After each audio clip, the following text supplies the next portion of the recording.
कैसे हैं आप सभी? मैं आशा करती हूँ आप सभी लोग स्वस्थ एवं प्रसन्न होंगे।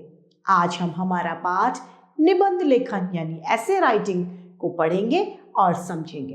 तो आइए इस पाठ को प्रारंभ करते हैं। यह है हमारा पाठ 19 निबंध लेखन ऐसे राइटिंग। निबंध किसे कहते हैं? किसी विषय पर अपने विचारों को संगठित और क्रमिक रूप से व्यक्त की गई लिखित रचना यानी लिखने को निबंध कहते हैं। निबंध किसी भी विषय या घटना पर या विचार या महापुरुष के जीवन पर आधारित हो सकता है। यानी संक्षेप में बताया जाए तो अपने मन के भावों को क्रमबद्ध रूप से लिखना निबंध कहलाता है। निबंध के 3 अंग होते हैं। पहला प्रस्ताव या भूमिका जो आरंभ में लिखी जाती है। विस्तार या मध्य भाग वस्तु के बारे में क्रमिक विचार इस विस्तार या मध्य भाग में आते हैं। तीसरा समाप्ति या उपसंहार, यह थोड़े वाक्यों में विषय के सार के तथ्य को बता देता है। यहाँ पर पहला निबंध दिया गया है मेरी प्रिय अध्यापिका पर। लिखते हैं, मेरी प्रिय अध्यापिका का नाम श्रुति सुश्री ज्योति गर्ग है। सुश्री ज्योति गर्ग है। वह मुझे विद्यालय में हिंदी पढ़ाती हैं। वही मेरी कक्षा अध्यापिका भी हैं। उनका व्यक्तित्व अत्यंत आकर्षक है। वह देखने में गोरी चिट्टी, स्वस्थ, औसत कद यानी उनकी लंबाई सामान्य है, सुंदर नाक नक्शा, घुंघराले काले बाल, आकर्षक पहनावा, चुस्त दुरुस्त, मधुर भाषिणी महिला है। मधुर भाषिणी यानी मीठा बोलने वाली महिला वे हैं। विद्यालय के सभी छात्र छात्राएं उनका सम्मान करते हैं। वह ठीक समय पर विद्यालय में आ जाती हैं, प्रार्थना सभा में भी सम्मिलित होती हैं। उसके पश्चात हम लोगों की उपस्थिति अंकित करती हैं, यानी रजिस्टर में वो उपस्थिति लिखती हैं। वह किसी को डांटती भी नहीं है, मीठी बोली में समझा देती हैं। वह अपने विषय की अच्छी ज्ञाता हैं।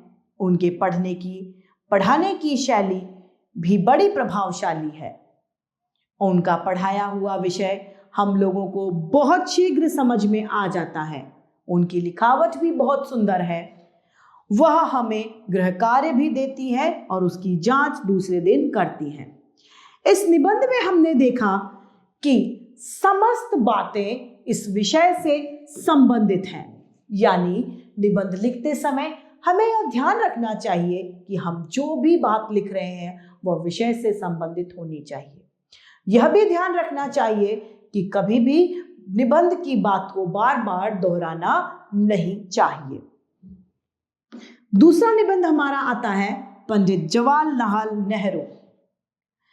पंडित जवाहरलाल नेहरू जी का जन्म 14 नवंबर 1990 ईस्वी को इलाहाबाद में हुआ था। उनके पिताजी का नाम श्री मोतीलाल नेहरू जी और माता का नाम श्रीमती स्वरूप देवी था। उनके पिता एक प्रसिद्ध वकील और मां जी धार्मिक विचारों वाली उदार स्त्री थी। वह अपने माता पिता के इकलौते पुत्र थे। उनका पालन पोषण राजसी ठाट बाट से हुआ था। उनकी प्रारंभिक शिक्षा घर पर और उच्च शिक्षा इंग्लैंड में हुई थी। बैरिस्ट्री पास करके जब वह भारत वापस आए तो उन्होंने देशवासियों की दयनीय स्थिति देखी। उन्होंने स्वतंत्रता संग्राम में बहुत योगदान दिया।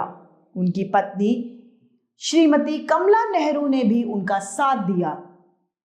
पंडित जवाहरलाल नेहरू स्वतंत्र भारत के प्रधानमंत्री बने। प्रथम उच्च कोटि के नेता तथा राजनीतिज्ञ होने के साथ साथ वे एक अच्छे लेखक भी थे। भारत के इस महान नेता को भगवान ने 27 मई 1964 को हमसे छीन लिया था। 14 नवंबर को प्रतिवर्ष बाल दिवस के रूप में मनाया जाता है। उन्हें लाल गुलाब का फूल बहुत ज्यादा प्रिय था। बच्चे उन्हें चाचा नेहरू कहकर पुकारा करते थे। तीसरा निबंध है हमारा स्वतंत्रता दिवस। स्वतंत्रता दिवस हमारे देश का एक राष्ट्रीय पर्व है। इस पर्व को भारत के सभी नागरिक हर्ष और उल्लास के साथ मनाते हैं। इस दिन भारत को सदियों से गुलामी से आजादी मिली थी। हमारे देश 15 अगस्त 1947 को स्वतंत्र यानी आजाद हुआ था। उस दिन से प्रतिवर्ष यानी हर साल 15 अगस्त को स्वतंत्रता दिवस के रूप में मनाया जाता है। देश को आजाद करवाने के लिए सैकड़ों लोगों ने अपने प्राण तक न्यौछावर कर दिए थे। उन अमर शहीदों के बलिदानों और स्वतंत्रता प्राप्ति के महत्व को जन जन तक पहुंचाने के लिए यह पर्व मनाया जाता है। इस दिन स्थान स्थान पर अनेक समारोह का आयोजन किया जाता है। विद्यालयों, कॉलेजों तथा सरकारी इमारतों पर तिरंगा झंडा फहराया जाता है। जगह जगह पर सभाएं होती हैं। देश के लिए शहीद होने वाले महापुरुषों के प्रति श्रद्धांजलि अर्पित की जाती है। दिल्ली में भारत के प्रधानमंत्री लाल किले पर तिरंगा फहराते हैं। झंडा फहराने के बाद प्रधानमंत्री देशवासियों का नाम संदेश देते हैं। इसमें देश की रक्षा तथा एकता का संकल्प किया जाता है। इस दिन प्रातः समारोह के मुख्य अतिथि विद्यालय के प्रांगण में ध्वजारोहण करते हैं। फिर अन्य अध्यापकों व नेताओं के भाषण होते हैं। उसके बाद में विभिन्न सांस्कृतिक कार्यक्रम प्रस्तुत किए जाते हैं। अंत में मिठाइयाँ बांटी जाती हैं और सभी खुशी खुशी से अपने घर लौट जाते हैं। इस तरह स्वतंत्रता दिवस मनाया जाता है। चौथा हमारा निबंध है विज्ञान और हम। हमारा यह युग विज्ञान का युग है, क्योंकि विज्ञान की चीजों ने हमारे जीवन में बहुत जगह बना ली है। उसके बिना हम जीवन बिता सकने की बात सोच भी नहीं सकते। बिजली विज्ञान की देन है, और फिर बिजली से कितनी चीजें जुड़ी हैं। रेल, कारखाने, घर में रोशनी, खाना बनाना, पानी गर्म ठंडा होना, कमरे का तापमान, क्या बिजली के बिना हो सकता है।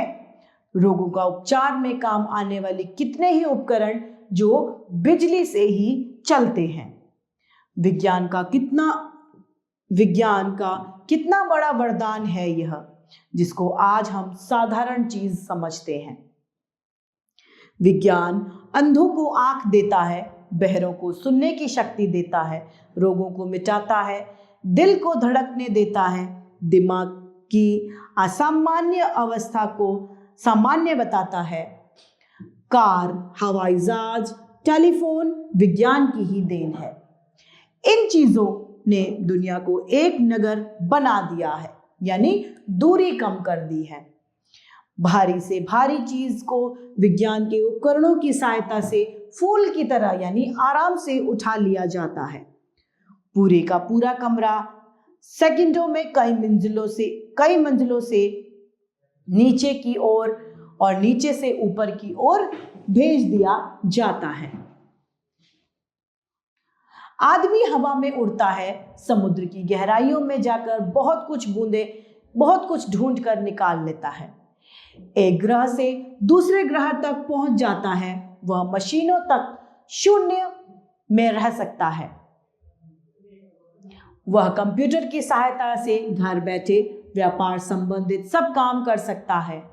हृदय से लेकर शरीर के सब अंगों का प्रत्यारोपण हो सकता है। क्या कुछ नहीं हो सकता विज्ञान की सहायता से। विज्ञान से बड़ा साथी, मित्र, उपकरण और रक्षक कोई नहीं है। विज्ञान का दूसरा पक्ष भी है, वह उतना ही घातक और विनाशकारी है। किसी भी यंत्र को जरा सी भी खराबी, एक छोटी सी गलती, गोली, इंजेक्शन जानलेवा सिद्ध हो सकती है। पांचवा हमारा है खेलों का महत्व। आइए इस निबंध को पढ़ते हैं। पढ़ोगे लिखोगे बनोगे नवाब, खेलोगे कूदोगे होगे खराब। यह कहावत पुरानी हो गई। आज पढ़ने लिखने के साथ साथ खेलों को भी महत्व दिया जाता है। खेल कूद जहां स्वास्थ्य के लिए आवश्यक है, वहीं अन्य योग्यताओं और प्रतिभा विकास के लिए भी खेल आवश्यक है। खेलों से संघर्ष करके सफलता पाने की भावना उत्पन्न होती है। नियम पालन, अनुशासन में रहने की आदत पड़ती है। दूसरों के साथ सहयोग करने का स्वभाव खेलों से बनता है। हार और जीत, सफलता और असफलता दोनों का समान भाव से स्वीकार करने का गुण प्राप्त होता है। खेल चाहे मैदान में उतरकर खेले जाने वाले हों या कमरे में बैठकर खेले जाने वाले हों, समान महत्व रखते हैं। ये आदमी के शरीर और मन दोनों को स्वस्थ रखते हैं। क्या? खेल। खिलाड़ी खुद तो सम्मान पाते ही हैं, नगर, समाज और देश का भी सम्मान बढ़ता है। ध्यानचंद, आरती सहाय और बच्छेद्रीपाल ने संसार में भारत का नाम रोशन किया है। आज तो खेलों से यश और धन की भी प्राप्ति होती है। भारत के स्नूकर और बिलियर्ड खिलाड़ी गीत सेठी, शतरंज के विश्व चैंपियन विश्वनाथन आनंद, क्रिकेट में सुनील गावस्कर, कपिल देव, सचिन तेंदुलकर और दौड़ में पीटी उषा इसके प्रमाण हैं। टेनिस में लिएंडर पेस और महेश भूपति की जोड़ी विश्व प्रसिद्ध है। क्रिकेट, टेनिस, फुटबॉल और शतरंज के कुछ खिलाड़ी आज दुनिया के सबसे धनी लोगों में गिने जाते हैं। जहां इन्होंने खुद यश और धन कमाया है, वहीं अपने देश की भी प्रतिष्ठा बढ़ाई है। ये अपने अपने देशों के गैर सरकारी राजदूत कहे जाते हैं। खेलों से दुनिया के देशों में आपसी सद्भाव और मित्रता बढ़ती है। दुनिया के हर देश के विद्यालयों में पढ़ाई के साथ साथ खेलों की भी व्यवस्था होती है और हर विद्यार्थी को उसका भरपूर लाभ उठाना चाहिए। इस तरीके से हमारा यह पाठ निबंध लेखन समाप्त होता है। मैं आशा करती हूँ आप सभी लोगों को यह पाठ भली भांति रूप से समझ में आया होगा। आज के लिए इतना ही, फिर मिलते हैं। धन्यवाद।